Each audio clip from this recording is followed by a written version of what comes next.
My dear brother, President Ibrahim Traoré, permit me to write to you not merely as a fellow African leader, but as a concerned son of our continent. A continent rich in soul, in spirit, and in strength, yet one that has endured far too much pain, too much betrayal, and too many broken promises. Today I extend this message not only in the spirit of solidarity, but in the pursuit of something greater, the awakening of Africa's true potential. You do not know me personally, but we are bonded by something deeper than titles or borders. We are both sons of a land that has for too long been undermined, misunderstood, and misrepresented. We are both men who have dared to speak when silence became too dangerous. And we are both leaders who believe that justice, integrity, and the will of the people must shape the new face of Africa. When I look at what you are trying to achieve in Burkina Faso, reclaiming sovereignty, demanding dignity, and defending your people, I do not see rebellion, I see courage. I see a young man standing against the tides of history that have too often swept our nations into the shadows of dependency and submission.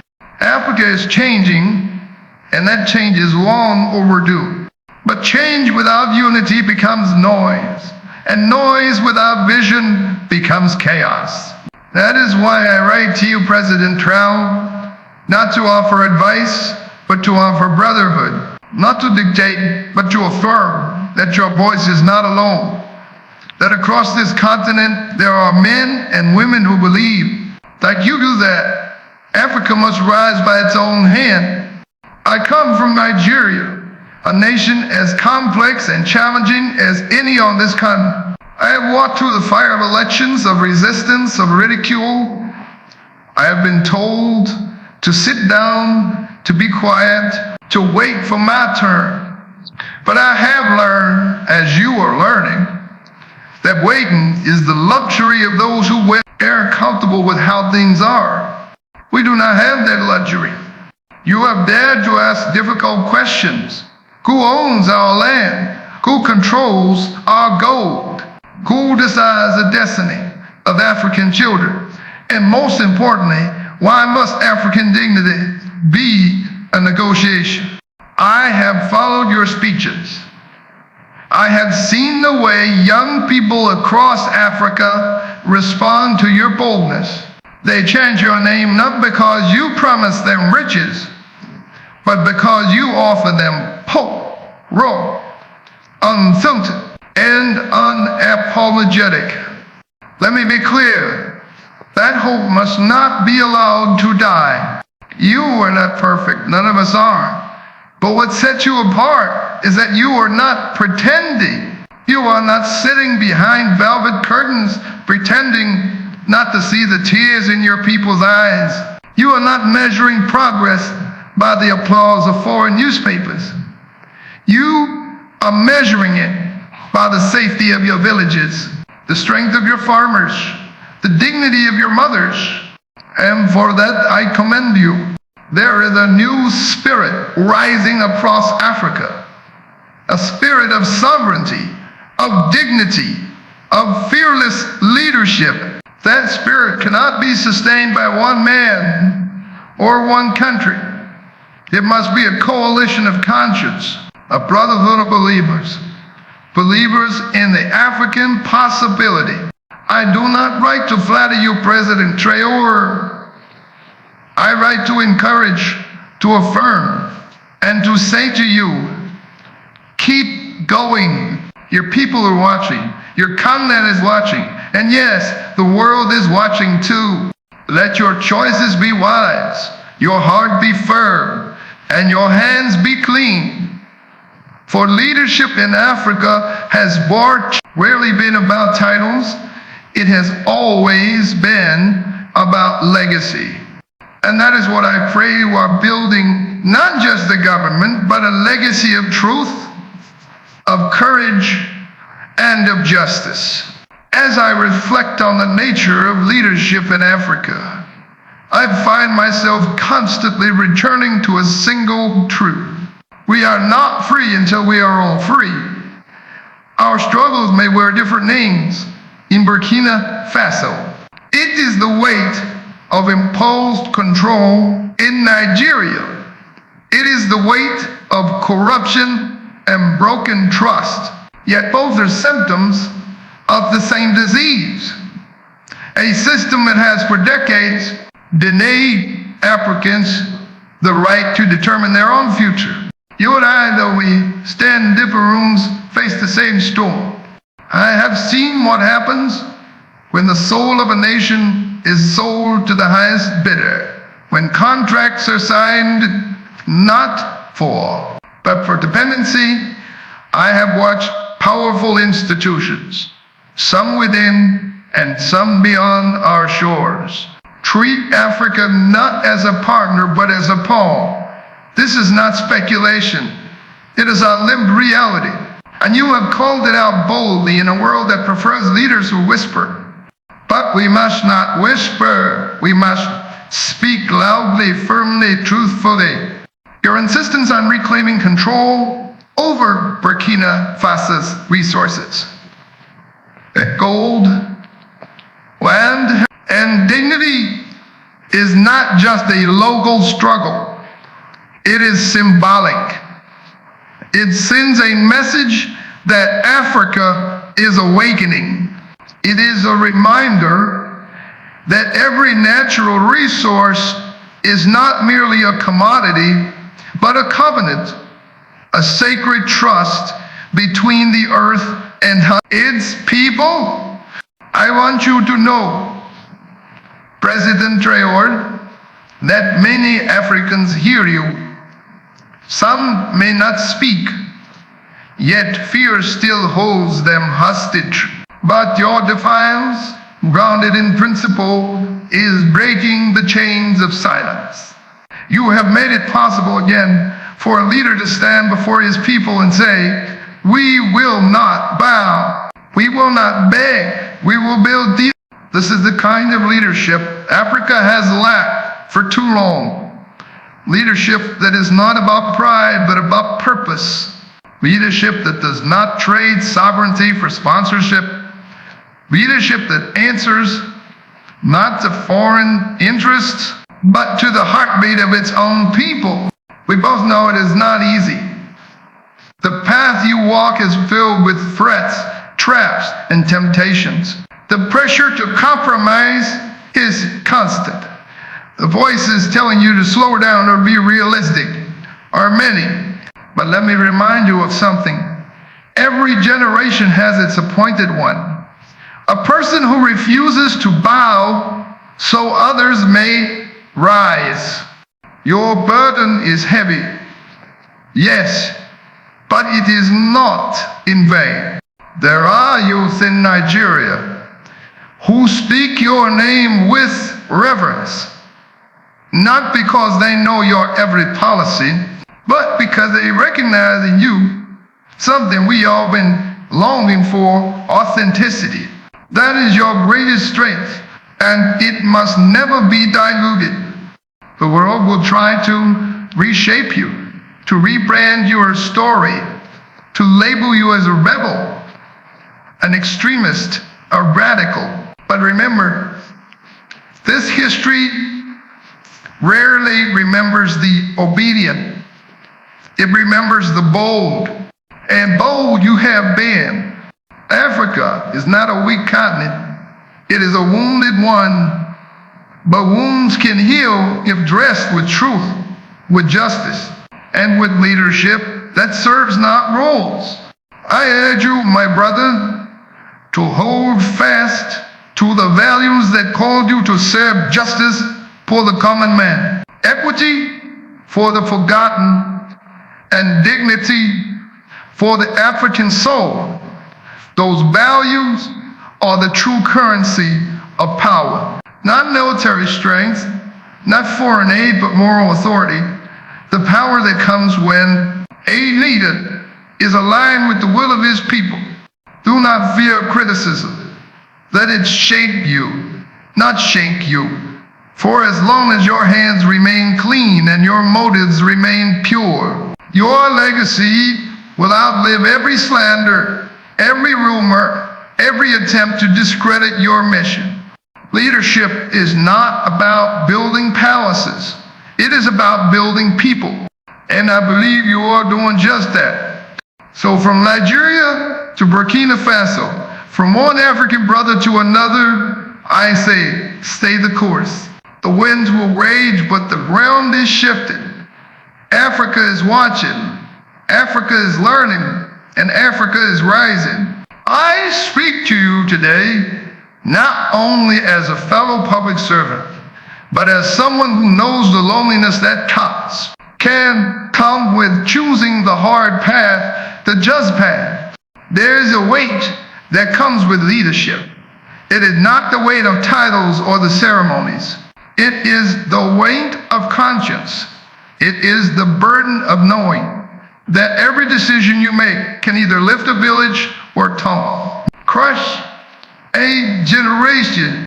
And when you choose truth over comfort, when you refuse to be manipulated by the powerful forces that once dictated our fate, you will find yourself isolated, misunderstood, even demonized.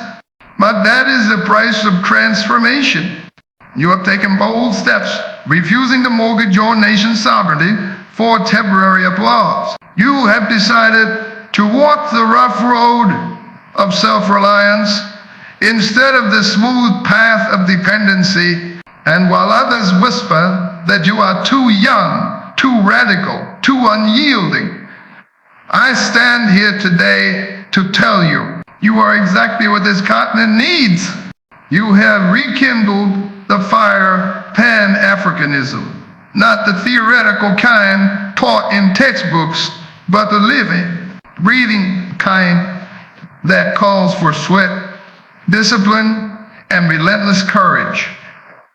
I have always believed that integrity, not ambition, is what defines a man's legacy. And you, President Traoré, are building your legacy not through the lens of media narratives, but through the eyes of your people, those who walk barefoot to cast their trust in you, those who sing your name not because you promised them riches, but because you gave them hope. Hope is a powerful thing, my brother. And in this moment, you are not merely governing a country, you are guarding a vision. The vision of an Africa that is not dictated to not label, developing as though we're children waiting for permission to grow, a vision of an Africa that stands shoulder to shoulder with the world, not begging, but building. But we must be clear. Truth tellers have never had an easy path. Every time you question the status quo, you disrupt the systems that benefit from our peoples and suffering. Every time you demand transparency, you shine a light where many prefer darkness. And for that there will be pushback from within and from outside. But do not lose heart. You are not the first to be misunderstood. The great leaders before us, Sankara, Nkrumah, Lumumba, they too were branded as threats, simply because they dared to love their people too deeply. But history remembers them not as radicals, but as visionaries, and it will remember you the same. What gives me hope is that this time we are not walking alone across the continent. Young Africans are rising, more connected, more conscious, more unwilling to be deceived. They are not waiting for permission to act. They are organizing, educating, innovating. They are the ones who chant your name from the streets of Bogo-Dioulasso to the campuses of Lagos. They do not need to understand every policy. They can feel your intent, and they are ready to defend a future that is finally theirs. You and I, President Traoré, are part of a larger story, the generation of leaders who must redefine what it means to serve. No longer is it about handshakes and headlines. It is about clean hands and clear hearts. Let us not confuse popularity with purpose. Let us not bend our principles to please institutions that were never built with us in mind. Let us not waste our energy fighting for seats at tables that were never meant for us. Instead, let us build new tables, African tables with African values, African priorities, and African dignity at their center. I extend this hand of brotherhood to you, not as a political gesture, but as a commitment to unity, a unity rooted not in convenience, but in conviction. Because in this hour, Africa does not need more politicians. Africa needs builders, protectors, servants. You, President Traoré, are not walking alone. We are many, and we have liberty. When I speak of sovereignty, I do not merely refer to flags or anthems.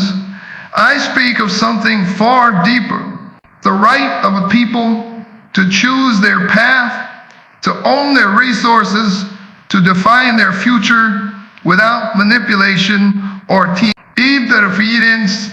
Sovereignty is not a gift, it is a right.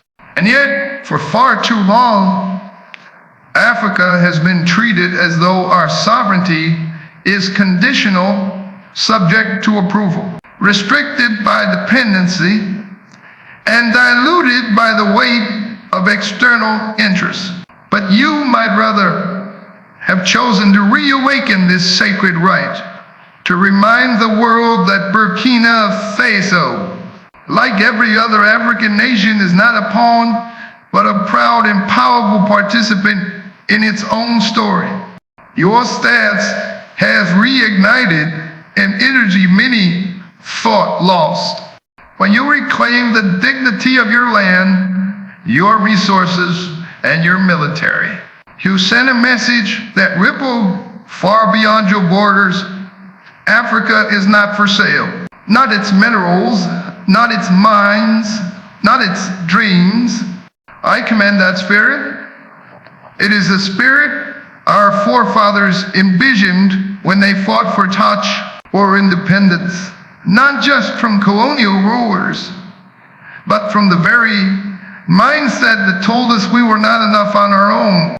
President Traoré, I have always believed that the wealth of Africa lies not in what lies beneath her soil, but in the strength of her people. And for the first time in a long while, I see that strength rising again. It rises in the young entrepreneurs building solutions without waiting for international aid. It rises in the farmers reclaiming ancestral knowledge to feed our nations. It rises in our musicians, our scientists, our thinkers, bold, African, and proud. The old narrative was that Africa needed saving, but that story has expired. Now Africa needs space to grow on her own terms. I say this often in my own country, and I say it again now. We must break the cycle of dependency. No continent can rise when its policies are dictated by the approval of foreign financial institutions. No country can thrive when its budget priorities are decided in distant boardrooms. We must rethink what development means. Is it development if our roads are paved, but our youth are unemployed? Is it development if we export raw materials and import finished products at 10 times the cost? Is it development if we borrow money to build bridges that lead nowhere while our schools collapse? These are the questions we must ask, not because we are anti-progress, but because we demand true progress. One that is rooted in justice, equity, and sustainability. Your leadership, President Traore, is forcing these conversations to the forefront. And I urge you, do not let the noise of criticism drown out the quiet affirmation of history. What you are building is bigger than any single nation. You are showing us all that courage is contagious, that one leader's conviction can inspire a continent's awakening. But this awakening must be managed with wisdom. We must not fall into the trap of anger for anger's sake. Our mission is not revenge, but restoration. Not rebellion without purpose, but resistance with clarity. And that is where strategy becomes essential. Let us train our minds as deeply as we train our soldiers. Let us invest in our teachers as passionately as we invest in our defense. Let us build systems that are not only resistant to exploitation, but resilient in vision. It is not enough to reclaim our sovereignty. We must also redefine it. Sovereignty is not just the right to resist. It is the power to create, to innovate, to collaborate on our terms, to design solutions for foreign people with the same confidence as any other nation. Let this be the season where Africa no longer apologizes for choosing herself. Let this be the era where sovereignty is more than a slogan. It is our shared standard. Together we are reclaiming not just power but purpose. If there is one truth that binds every African nation today, it is this: our continent is young, not merely in age, but in spirit, in potential, in drive. Yet, for too long, the youth of Africa have been treated not as partners in progress, but problems to be managed as if their energy is dangerous and their ambition inconvenient. But we both know the truth. The African youth is not a burden. He is our greatest blessing. Our greatest currency is not the gold beneath our soil or the diamonds that sparkle in our rivers. It is the brilliance in our classrooms, the fire in our streets, and the innovation in our minds. It is a young girl who dreams of becoming a scientist, and the young man determined to build the next global tech empire from his village. It is the millions of silent thinkers who only need one opportunity, not a handout, but a handout.